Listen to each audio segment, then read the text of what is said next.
कर्म करे किस्मत बने, जीवन का यह मर्म, प्राणी तेरे हाथ में, तेरा अपना कर्म, तेरा अपना।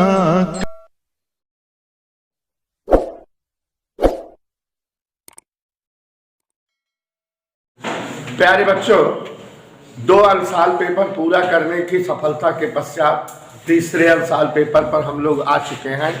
आपके सामने हमने लिख दिया है अंशाल पेपर भौतिकी का लगवा रहा हूं और वर्ष 2019 चल रहा है। और जो अंशाल पेपर हम हल करने जा रहे हैं उसका कोड 346 FJ है और उम्मीद है कि इसी हफ्ते ये ख़त्म हो जाएगा, क्योंकि अगले हफ्ते से प्रकाश हम लोग पढ़ेंगे, लेकिन थोड़ा कमर कस के पढ़ेंगे, तेज पढ़ाएंगे, देर तक पढ़ाएंगे, जल्दी से ख़त्म कराएंगे भैया से। और अंशाल पेपर हल करने के लिए करबद्ध निवेदन है कि आप अपनी जो कॉपी बनाए हैं अंशाल की, उस पर क्वेश्चन जरूर नोट किया करिए, ठीक है। तो चलिए हम क्वेश्चन पढ़ते हैं। पहले का सबरीन, पहले का यदि कैपिटल E तथा कैपिटल H, ध्यान दीजिएगा, कैपिटल E तथा कैपिटल H क्रमशः विद्युत क्षेत्र तथा चुंबकीय क्षेत्र की तीव्रता प्रदर्शित करते हैं, तो कैपिटल E बटा कैपिटल H का मात्रक बताओ। तो प्यारे साथियों, थोड़ा सा यहाँ लड़ाई लड़नी है, ध्यान दीजिएगा। 1 का और आपको पहले से बता दे रहे हैं कि ये वाला पेपर थोड़ा टेक्निकल है, कठिन है। E बटा H का मात्रक, यह ध्यान दीजिएगा सभी साथी, E बटा H का मात्रक, जहां पर बच्चों E का मतलब हमारा वैद्युत क्षेत्र है और H का मतलब चुंबकीय क्षेत्र है, चुंबकीय क्षेत्र की तीव्रता।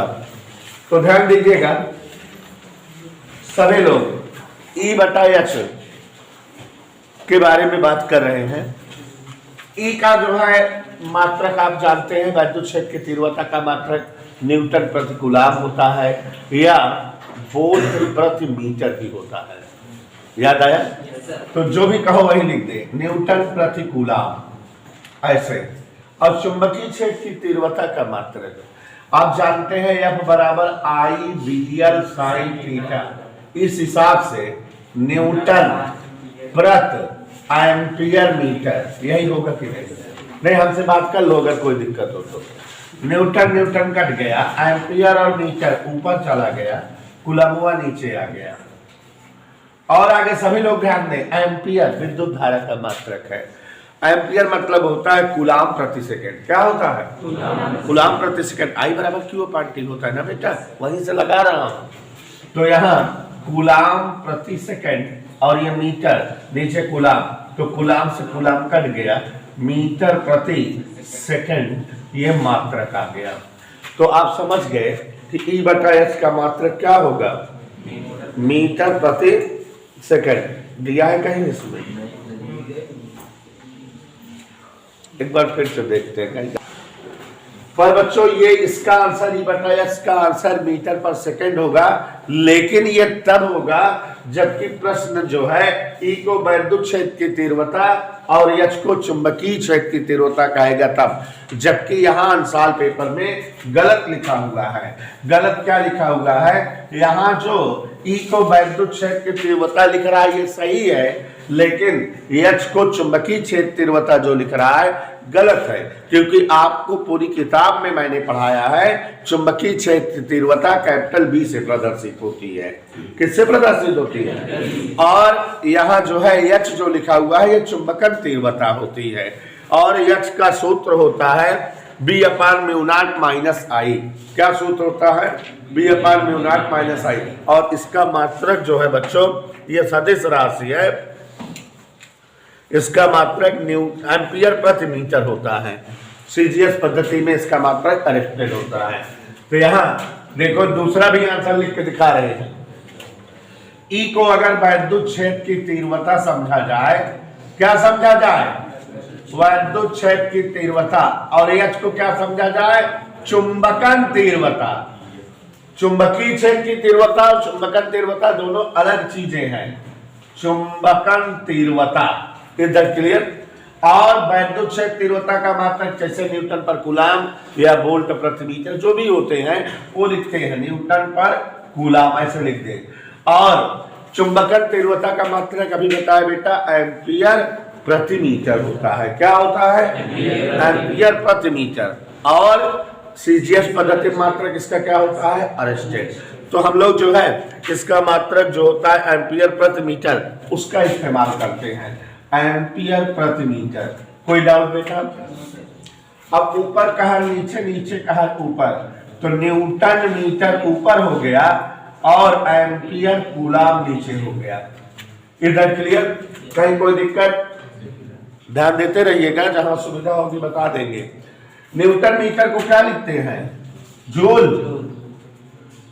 और एम्पियर कूलाम, एम्पियर मतलब कूलाम प्रति सेकंड, लेकिन यहां पर भी जो है वो लाना है ना, एम्पियर माने कूलाम प्रति सेकंड, कुछ कटेगा नहीं। कूलाम का मतलब क्या होता है? कूलाम, न्यूटन मीटर लिखा रहने दे रहे हैं।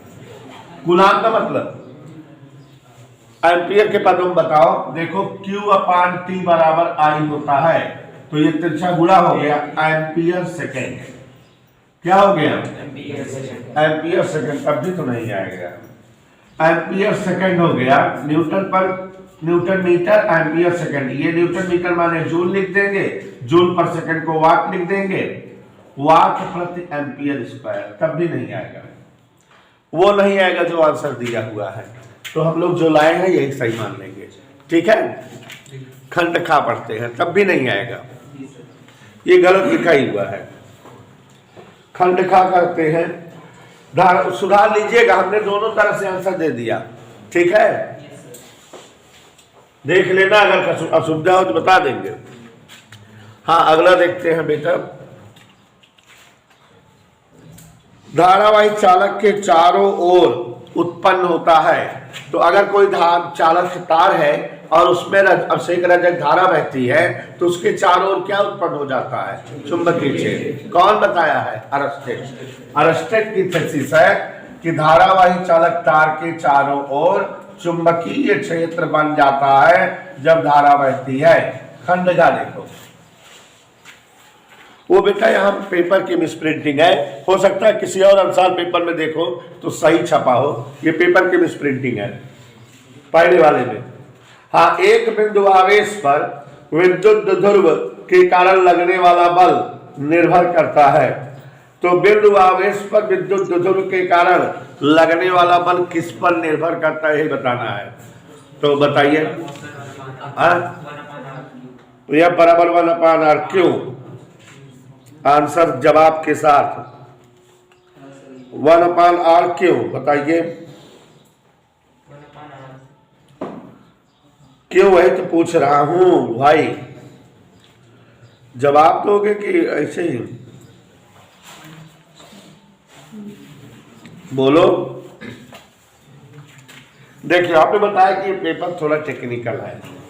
विद्युत बिंदु आवेश पर विद्युत ध्रुव के कारण उत्पन्न होने वाला बल।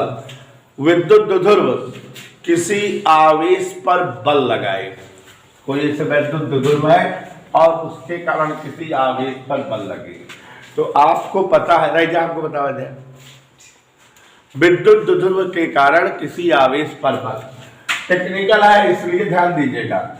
विद्युत ध्रुव, कोई लोग लगा नहीं पाओगे इसको, ध्रुव के कारण, सभी लोग ध्यान देंगे, आवेश पर बल, सभी लोग ध्यान देंगे। F बराबर, बल का सूत्र क्या होता है बेटा? समझ आया? अब यहां पर दिमाग लगाओ, क्यों गुणे ई। ई माने वैद्युत ध्रुव के कारण उत्पन्न तीव्रता। तो वैद्युत ध्रुव के कारण उत्पन्न तीव्रता अच्छी या निरक्षी, चाहे जो हो, चाहे अच्छी होगी चाहे निरक्षी, 1/4πε0 2p/r³ या p/r³ यही होती है। है ना। तो या तो 2p/r³ होगी या तो p/r³ होगी, यही होगी कि नहीं। 1/4πε0 2p/r³ या r³ ऐसे। तो इसका मतलब यह प्रोपोर्शनल 1/, इधर क्लियर, या प्रोपोर्शनल 2p या प्रोपोर्शनल 1/r³, इधर क्लियर। चाहे अच्छी कंडीशन हो चाहे निरक्षी, r³ तो रहेगा। देखा टेक्निकल सवाल है, लेकिन ये गलत है। हाँ, खंड घ, ध्यान दीजिएगा, खंड घ। हाइड्रोजन परमाणु की आयनन ऊर्जा का मान आपको बता चुके हैं कि हाइड्रोजन परमाणु की ऊर्जा जो है ग्राउंड स्टेट में -13.6 इलेक्ट्रॉन वोल्ट/n² होती है, और जब जो है ये परमाणु के बाहर निकल जाए, इसकी इतनी ऊर्जा दे दी जाए कि अनंत कक्षम चला जाए, तो -13.6 इलेक्ट्रॉन वोल्ट/n² करोगे तो क्या आ जाएगा। जब नीचे जो है अनंत रहेगा तो उसकी वैल्यू क्या हो जाएगी बेटा, आयनन नहीं भाई, तब तो एकदम बाहर आएगा, आयनन ऊर्जा +13.6 इलेक्ट्रॉन वोल्ट। केमिस्ट्री में भी पढ़ते हो, ऑलरेडी जानते भी हो। किसी सघन माध्यम में क्रांतिक कोण को निम्न से व्यक्त किया जाता है। देखिए, सघन माध्यम में क्रिटिकल एंगल या क्रांतिक कोण दिया है θ/c बराबर tan इनवर्स, क्या लिखा है जरा पढ़ के बताइए, tan इनवर्स 3/4। कुछ जो है आंसर पेपर में tan इनवर्स 3/r लिखा है, तो जो r लिखा है उसको सुधार लीजिएगा, tan इनवर्स 3/4 है वो। इधर क्लियर, जिनमें r लिखा है उसको सुधार लीजिएगा, tan इनवर्स 3/4 है। तो अब यहां पर देखिए, क्रांतिक कोण थीटा बराबर दिया हुआ है tan इनवर्स 3/4। इनवर्स फंक्शन इधर लाइए, tan थीटा बराबर 3/4। tan का सूत्र त्रिकोणमिति पढ़ते हो आप लोग मैथ वाले, tan बराबर लंब बटे आधार, तो ये 3 लंब हो गया, अब 4 क्या हो गया, आधार। और इस हिसाब से अगर कर्ण निकालोगे तो अंडररूट लंब स्क्वायर धन आधार स्क्वायर से कितना आ जाएगा, 5। अब हमसे पूछ क्या रहा है क्वेश्चन में, देखो 4 ऑप्शन है। सघन माध्यम का अपवर्तनांक विरल माध्यम के सापेक्ष बताओ, माने विरल माध्यम के सापेक्ष सघन माध्यम का अपवर्तनांक। यहां देखिए, विरल माध्यम के सापेक्ष सघन माध्यम का अपवर्तनांक, सघन माध्यम का अपवर्तनांक। बच्चों, अपवर्तनांक के आप 4 सूत्र पढ़े हैं। एक सूत्र जो है हमने स्नेल के नियम से बताया है, n बराबर sin i बटे sin r। एक सूत्र आपने अपवर्तनांक का पढ़ा हुआ है, अपवर्तनांक संबंधित नियम से भी, n बराबर sin i by sin r।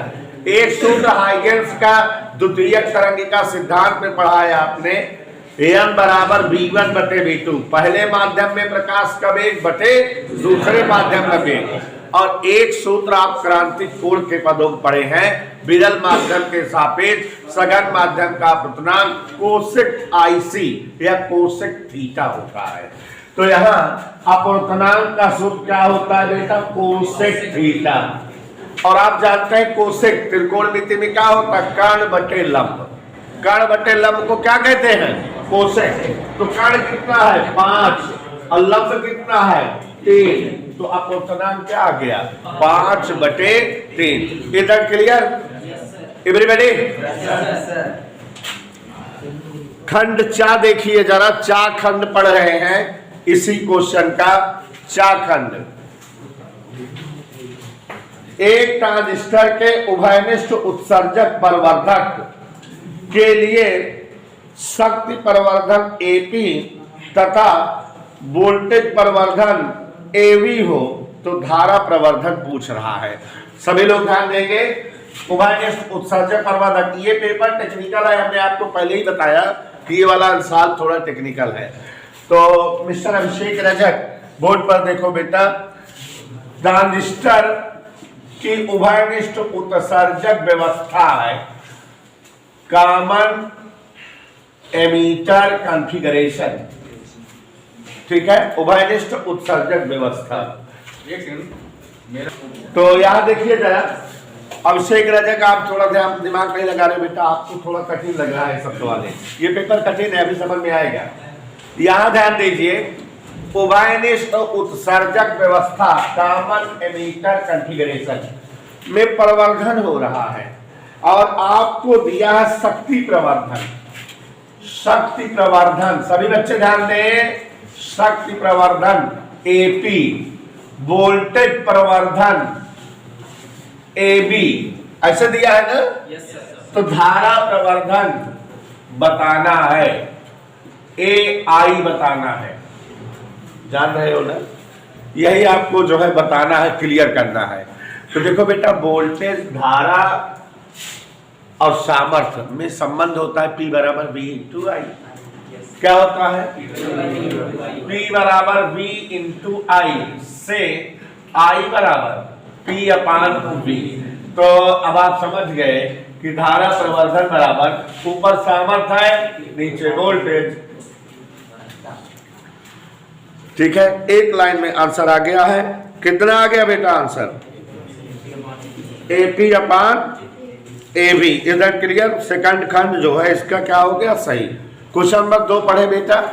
अभिषेक रजक, देखा मैंने कैसे टेक्निकलिटी लगा दिया। तो चलिए देखिए जरा क्वेश्चन नंबर 2 का वैद्युत फ्लक्स का मात्रक, सभी बच्चे ध्यान दें, 2 का वैद्युत फ्लक्स का मात्रक, याद करो, फाई बराबर E D A cos theta. तो इसके मात्रक में, इसका मात्रक वोल्ट पर मीटर, इसका मीटर स्क्वायर, तो वोल्ट मीटर, या एक और मात्रक हो सकता है न्यूटन मीटर स्क्वायर पर कूलम। तो 2 मात्रक हो जाते हैं वैद्युत फ्लक्स के। पीछे भी आया था किसी पेपर में। किरचॉफ का धारा नियम, खंड का किरचॉफ का 2 नियम वैद्युत परिपथ संबंधित है। धारा नियम, पहला नियम है सिग्मा आई बराबर 0। कैसे बोला जाता है? ध्यान से सुनिए।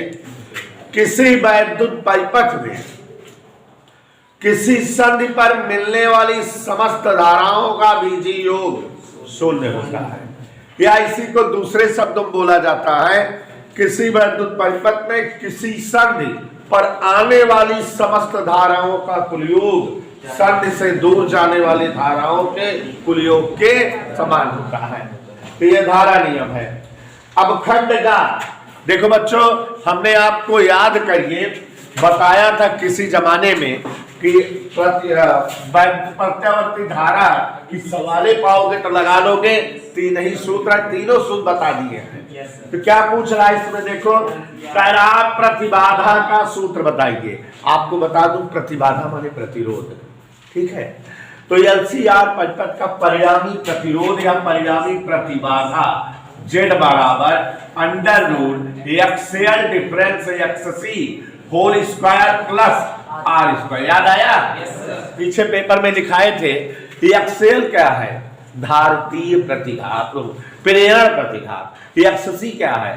धारतीय प्रतिघात। R प्रतिरोध होता, जानते हो, यही पीछे बताए थे कि नहीं? उस प्रयोग का नाम लिखिए। खंड हम जो है घा पहुंच गए हैं, यशपाल का नाम लेते लेते। उस प्रयोग का नाम लिखिए जिससे कम ऊर्जा वाले इलेक्ट्रॉन की तरंग प्रकृति सिद्ध होती है। अब बताओ जरा, इलेक्ट्रॉन में तरंग प्रकृति होती है, ये जो है आप कहां से साबित करते हो? हाइगेंसबर्ग सिद्धांत से ये पता लगता है कि इलेक्ट्रॉन जब जो है गति करता है तो उसमें तरंग प्रकृति होती है। हालांकि इसको बाद में जो है मैक्सवेल ने बहुत ज्यादा डिफाइन किया था, लेकिन हम लोग इसको किससे व्यक्त करते हैं? हाइगेंसबर्ग सिद्धांत से। तो लिख लीजिएगा बेटा, कहीं कोई दिक्कत नहीं होनी चाहिए, और असुविधा हो तो हमें बोल दीजिएगा। अच्छा, हाइगेंसबर्ग सिद्धांत के लिए अब आपके कोर्स में नहीं है, एक्स किरण एक चैप्टर पढ़ते थे, तो उसमें डेविसन जर्मर प्रयोग होता था। कौन सा प्रयोग? उसी प्रयोग के आधार पे हाइजेन ने वर्ग सिद्धांत लाया। तो अगर पूछा जाए किस वैज्ञानिक ने लाया तब तो बताओगे, लेकिन इसमें प्रयोग का नाम पूछ रहा है। तो प्रयोग के नाम में क्या लिखोगे? डेविसन जर्मर का प्रयोग। अब ये कोर्स में नहीं है, कोरोना से कटा है, बाकी है डेविसन जर्मर का प्रयोग। क्या लिखोगे? अब इसमें तो जो है ऐसे हम बोर्ड पर लिख दे रहे हैं, प्रयोग का नाम डेविसन जर्मर था। आप किताब में अभी है हेडिंग में, यह कोरोना से कटा हुआ है, लेकिन कोर्स में किताब में है। कौन सा प्रयोग? हाँ, आगे देखो जरा। खंड अंगा, यदि अंग के द्विस्लिक प्रयोग में फ्रिंज की चौड़ाई बीटा हो, द्विस्लिक प्रयोग में फ्रिंज की चौड़ाई डब्ल्यू होती है, यहाँ बीटा कह रहा, कोई दिक्कत नहीं है, समझ रहे हो? डी लैम्डा बटा डी उत्तर आता है, याद आया? संपूर्ण प्रयोग को जल में रख देने से चौड़ाई क्या हो जाएगी? याद करो, इस तरह की सवाल लगाए हो, याद ध्यान दो सभी लोग। हमारे साथ हमारे जो है चाचा यशपाल जी भी हैं, ध्यान दे रहे हैं चाचा जी, तो ध्यान से देखो जरा। फ्रिंज चौड़ाई बीटा बराबर डी लैम्डा बटे डी होता है।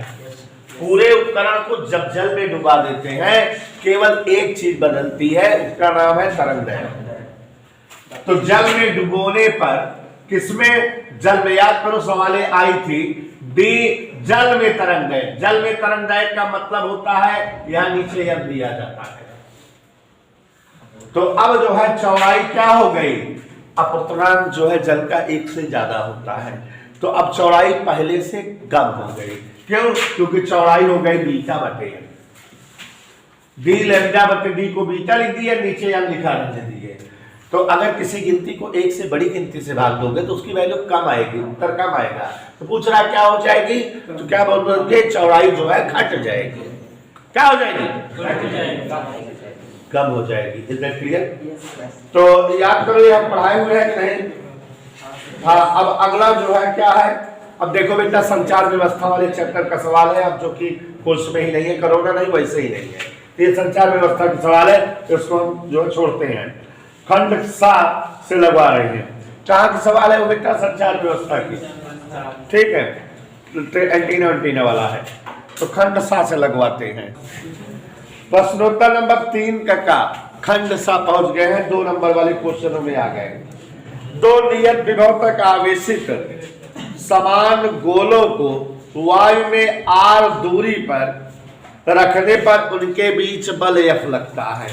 यहां ध्यान दीजिएगा, क्वेश्चन नंबर 3 का खंड है, दो नियत विभव तक आवेशित समान गोलों को, दो समान गोले हैं, सभी लोग नहीं देख रहे हो, एक गोला ये है और एक गोला ये है, समान गोले हैं, सभी बच्चे ध्यान दें, उनके बीच बल F, कितना बल लगता है F, समान विभव तक उन्हें आवेशित किए हैं। उक्त गोलों के बीच लगने वाले बल का मान भी बताओ, जबकि उन्हें माध्यम में r दूरी पर रखा जाए। कितने दूरी पर रखा गया है? r दूरी पर। इधर क्लियर?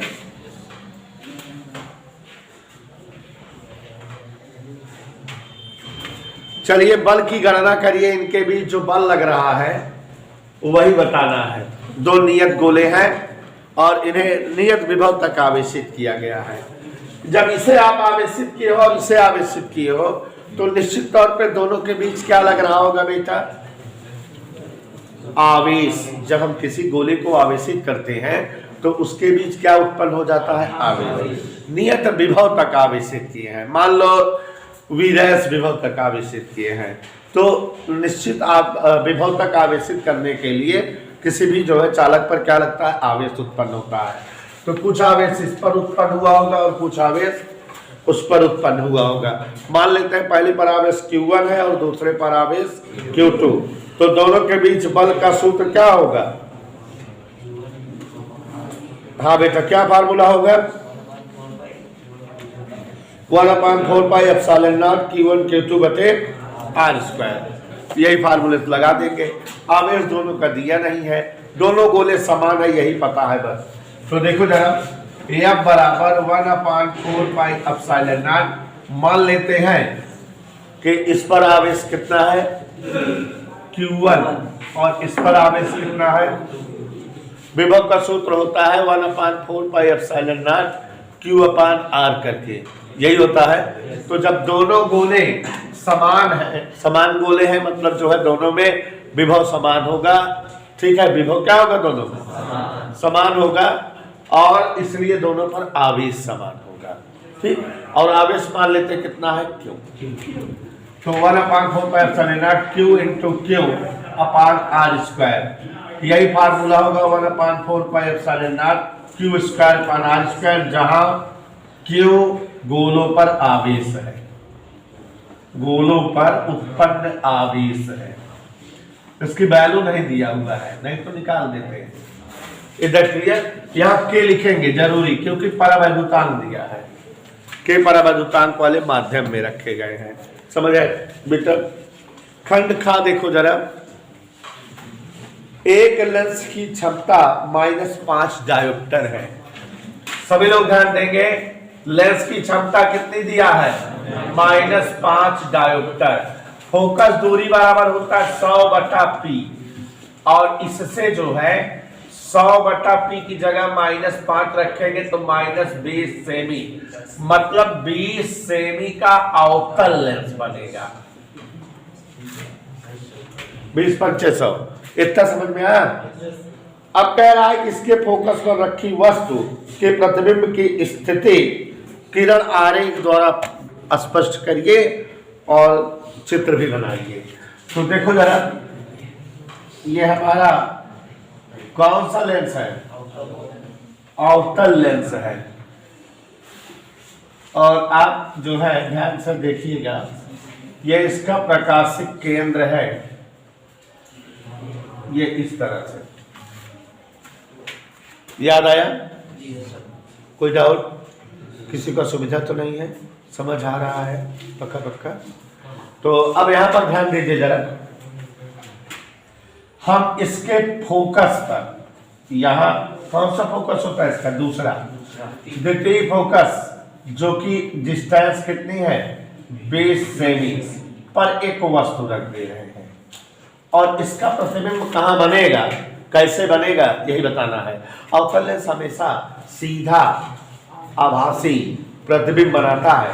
कहां बनेगा, अगर हमको नहीं मालूम है तो हम निकाल सकते हैं 1/F = 1/B - 1/U का प्रयोग करके। 1/F फोकस दूरी माइनस, 1/B नहीं मालूम, 1/U -20। क्यों -20, क्योंकि वस्तु भी तो उसी जगह रखी जा रही है, फोकस पर ही तो रखी जा रही है। तो ऋण धन इधर आया तो ऋण, तो ऋण 2/20 = 1/B। तो आप जान गए होंगे कि B = -10। B बराबर क्या हो गया, एक किरण ऐसे मुख्य अक्ष के समांतर चली, कहां से गई, पीछे बढ़ाए जाने पर फोकस से जाती प्रतीत हुई, और एक किरण कहां से चली, प्रकाशिक केंद्र से आगे बढ़ गई, दोनों कट गई, ये क्या बन गया, प्रतिबिंब। A' B', और कितनी दूरी पर, 10। इधर क्लियर। तो चित्र भी बना दिए और आपको बता भी दिए कि प्रतिबिंब की प्रकृति पूछ रहा है, तो प्रतिबिंब जो है चित्र बना हुआ है सीधा आभासी। यानी डाउन